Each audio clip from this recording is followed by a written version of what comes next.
Olá pessoal, saudações a todos vocês. O tópico de hoje são derivadas sucessivas. Eu sou a professora Juscelane da UTFPR Campus Toledo. Então, vamos calcular derivada segunda, derivada terceira, quantas derivadas aí forem necessárias e quantas forem possíveis a gente calcular. Vocês vão ver que para algumas funções a gente pode calcular algumas derivadas de maneira automática, tá?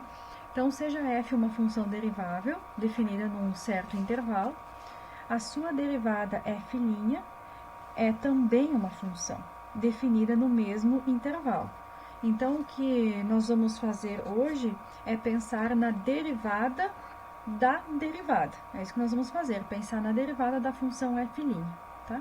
Então, a definição que nós vamos ver aqui, a primeira definição, diz o seguinte, ó, seja f uma função derivável, se f' também for derivável, então a sua derivada é chamada de derivada segunda de f e é representada por f duas linhas de x, ou a derivada segunda de f em relação a x. Essa é a notação para a derivada segunda, a notação de Leibniz. Ou também uma outra notação pode ser esta aqui, tá?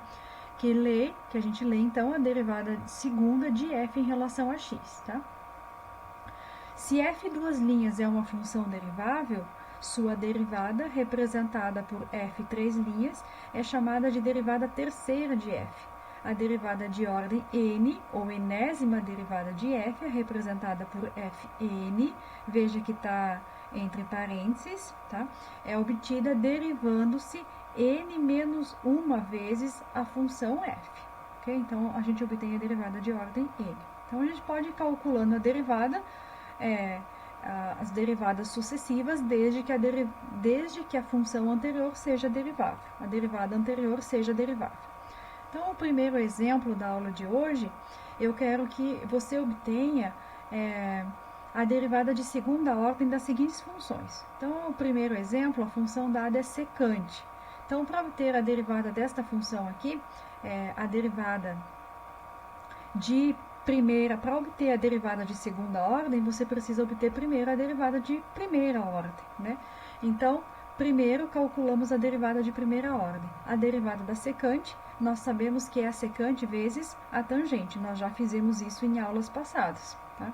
Então, como a derivada da secante é secante vezes a tangente, agora para obter a derivada segunda, eu tenho que derivar novamente a derivada primeira.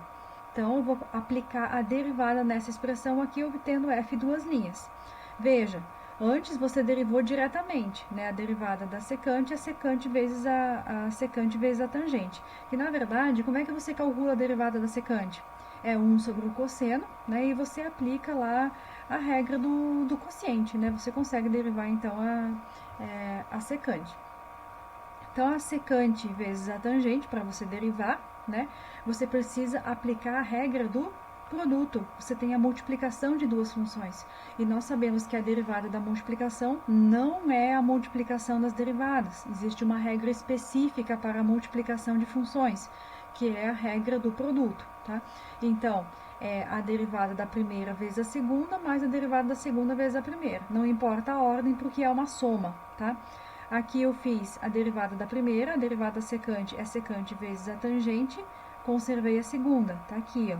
Mais, agora eu vou derivar a segunda e conservar a primeira. Conservei a primeira secante, a derivada da tangente é secante ao quadrado, tá? Então, aqui você pode fazer as multiplicações e chegar nessa expressão que está aqui, ó. Pronto, já tem a derivada de segunda ordem desta função que está aqui, tá? Então, repara que para chegar na derivada segunda, você tem que calcular primeiro a derivada primeira, tá? Temos uma outra função aqui, ln de x ao quadrado. Observa que o quadrado não está no ln, ele está no argumento do ln, tá? Então, para resolver essa derivada, né, a gente precisa, eu repeti o mesmo erro lá de cima e depois eu conserto no PDF, tá? Então, nós precisamos da derivada primeira, né, para obter a derivada segunda. Então, a derivada do ln, nós já sabemos que é 1 sobre o argumento vezes a derivada do argumento. A derivada do argumento é 2x. 1x cancela com esse x aqui e fica 2 sobre x. Agora, nós temos que aplicar a derivada aqui, ó, né? Obtemos a derivada primeira, como eu quero a derivada segunda, eu tenho que derivar essa expressão aqui, tá? Isso aqui é 2 x na menos 1. Você pode aplicar esta regra aqui, né? Não, se você quiser aplicar a regra do quociente, pode aplicar, mas não é necessário. Você pode ver a regra da potência. É 2 vezes a derivada de x na menos 1, tá? A derivada de x na menos 1, o menos 1 vem aqui para frente, multiplicando o 2, e você subtrai uma unidade. Menos 1 vai ficar menos 2. Portanto, isso aqui é menos 2 sobre o x ao quadrado, tá? Próximo exemplo, bem interessante. Obtenha todas as derivadas da função seno x. Não é só a primeira e a segunda ou a terceira, eu quero todas elas, tá? E aí que você vai observar um certo padrão aqui, tá? Então, derivada primeira do seno é o cosseno, derivada do cosseno é menos o seno. A derivada de menos o seno é menos o cosseno, né? Porque a derivada do seno é o cosseno, mas tem o sinal de menos ali, tá?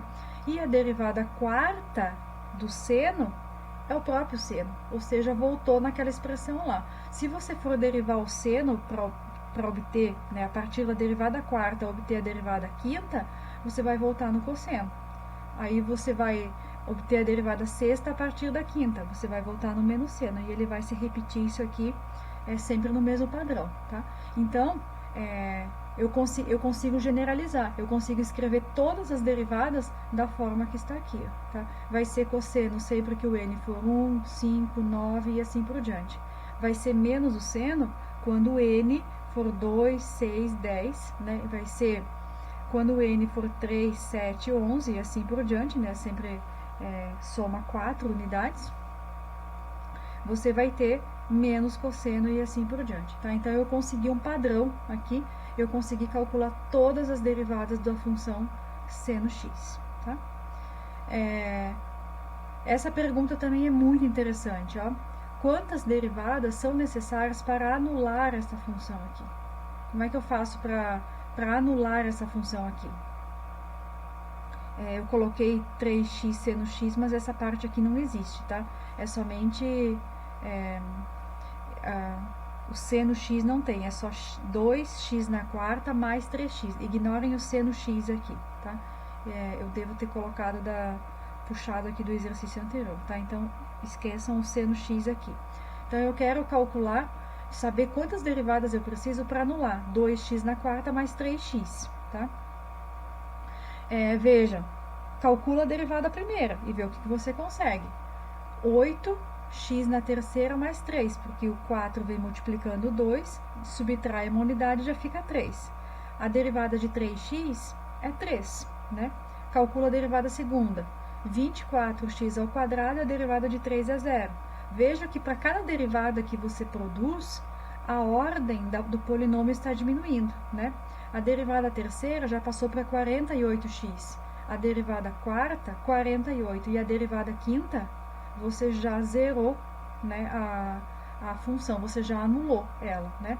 Ou seja, né, são necessárias 5 derivadas, a gente calculou 5 derivadas para anular um polinômio de grau 4. O polinômio era de grau 4 e eu precisei de 5 derivadas, né?